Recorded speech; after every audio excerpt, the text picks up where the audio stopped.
Hey guys, how y'all doing and welcome back to the channel. My name's David and I fix RVs for a living.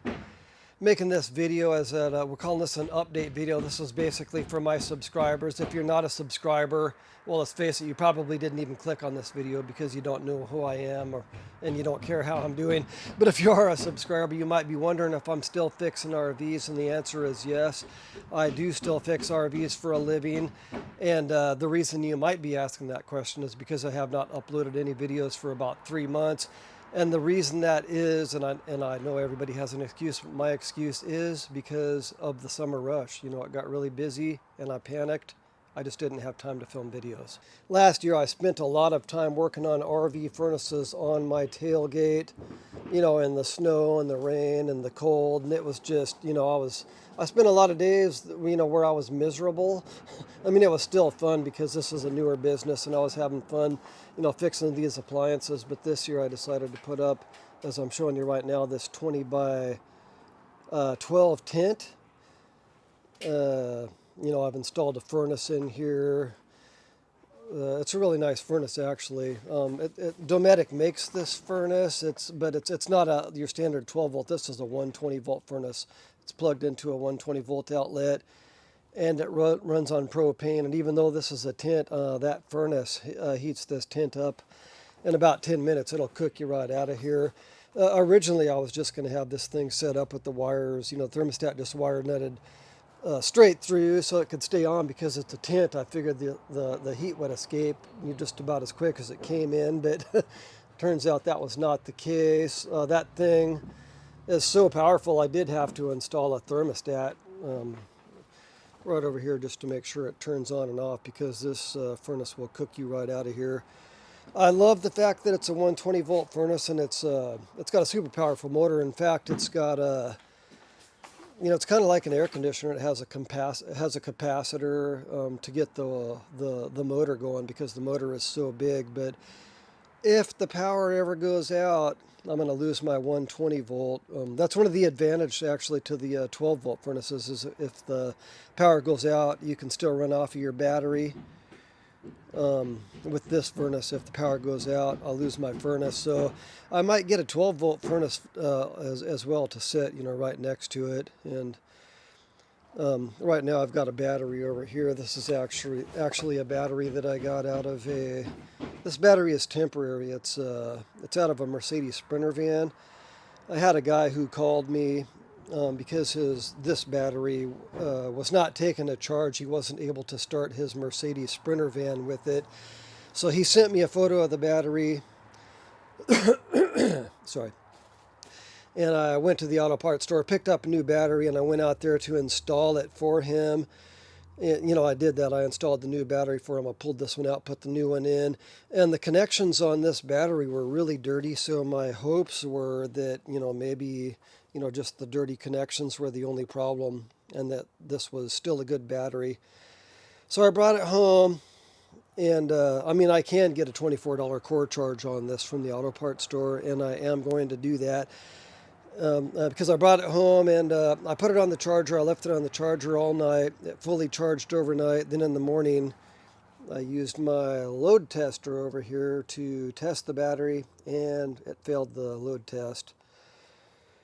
But, you know, it's still good enough to power my lights. I've got this, you know, bench over here that I set up. I actually went shopping at it's kind of like a secondhand store, but they've got, like, you know, appliances and household products and stuff like that. And I bought this table here, and I bought this over here. You know, it's got some holes in it.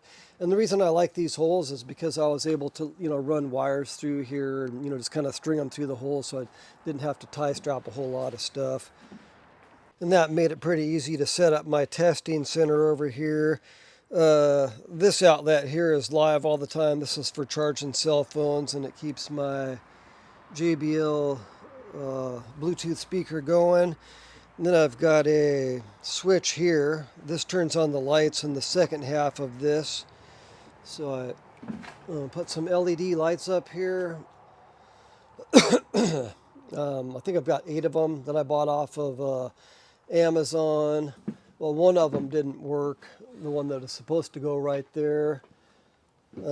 it's right there right now. I did fix it. I just need to get that installed, you know, so it'll be a, you know, nice straight line of lights over there. I want to put more up there too, but I mean, it's just tent up there. There's nothing really to attach to, because I mean, I would love to have a drop light that just hangs like right over this area. This is where I will be working on RV appliances in the winter. You know, I'm not going to get cold this winter, obviously, because of that furnace. The way I've got this set up here is this is always, you know, on. And then I've got a meter here, you know, so I know how my battery's doing. And this switch actually turns on this outlet, which is what I'm, you know, was currently using for testing appliances. I just finished working on this furnace here. We'll turn this on here just by holding these wires together. I picked up this furnace a couple days ago, but you know what was going on with it is that the motor was seized, and I thought that I was going to have to put a brand new motor into it, but it turns out that inside there's a combustion wheel right inside there. Well, somehow the clamp came loose and it got wedged all the way against the left-hand side, so the motor could not spin. As soon as you turn the thermostat on, it would just pop the fuse. But yeah, so I loosened that up with an Allen wrench and moved it to the center of the chamber there, and as you can hear now, it's spinning. You know, the motor is turning, so I didn't even have to buy any parts to fix this one. This, I've already tested this. Right now that propane tank is turned off. It's not igniting. That's why it's not igniting. It's because the tank is turned off. But this is actually the first RV appliance that I have repaired inside of my new tent. And this battery is going to go back. Like I said, I'm going to get my $24 cord charge out of it. I just wanted to show you guys these terminals here that I picked up at O'Reilly's. They've got all these extra connections on here that, you know, you just use an Allen wrench. I'll show it to you right here to, you know, add stuff to it. I actually went to the auto parts store. I was looking for a bus bar or just something, because I knew I was going to have to add a lot of wires to my battery. And I'd never seen this before, but I walked into the store and I ran into this, and I was like, oh my God, that's exactly what I need. And then check this out. It even has like a disconnect too. Like you can, you know, just flip that lever so you don't need to even use any tools. And then you can just lift your cable right off of here. Quick disconnect. This thing's awesome. I love it. Positive and a negative, and it was cheap. I think it was less than 20 bucks for both of them. And so the day that I set this tent up, or the day that I put together the frame, was by far the windiest day of the year. I mean, I would just lay these tarps out and they were just like blowing everywhere. It was very difficult to set this tent up. I got it done, but you know, because it was so windy, I was able to, you know, see how, you know, these tarps are just like flapping back and forth in the wind.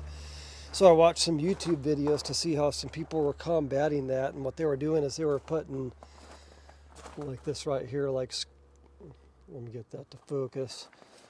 That doesn't even want to focus. Washers, you know, screws and washers. So I got one up on top, you know, and then I put them down below, you know, on both sides too, screws and washers, to hold the tarps in place, basically. And then right over here is where I set up the vent for the RV furnace. The first time I set this up, you know, but before I put this in here, I had like a 3-inch duct inside the tent, right up against the edge, and as you can see right there, it was so hot it actually melted a hole right through the tarp there, and it did melt another hole through the tarp down low, right down there. That's actually right where the 3-inch pipe was coming out right here, so it melted it there because it was very hot, and it melted it over there too.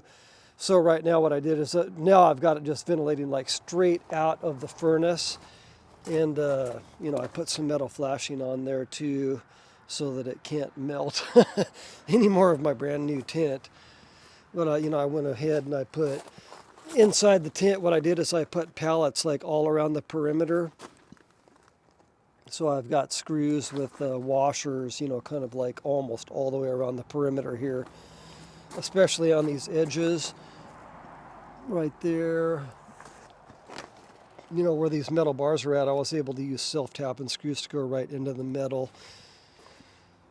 Pretty much did that all the way around the tent except for in the front. Right now I'm in the back, but I've got screws. These screws are going down lower, going straight into pallets. Sorry, there's a motorcycle driving past. You know, and I've got more down low into the pallets low here too. In the summertime, you know, this thing has windows that I can actually open. There are screens in there. Some pallets over here. I went to the nursery in Port Townsend, the plant nursery, and they just give away free pallets. So all of the pallets that are inside this tent I got for free.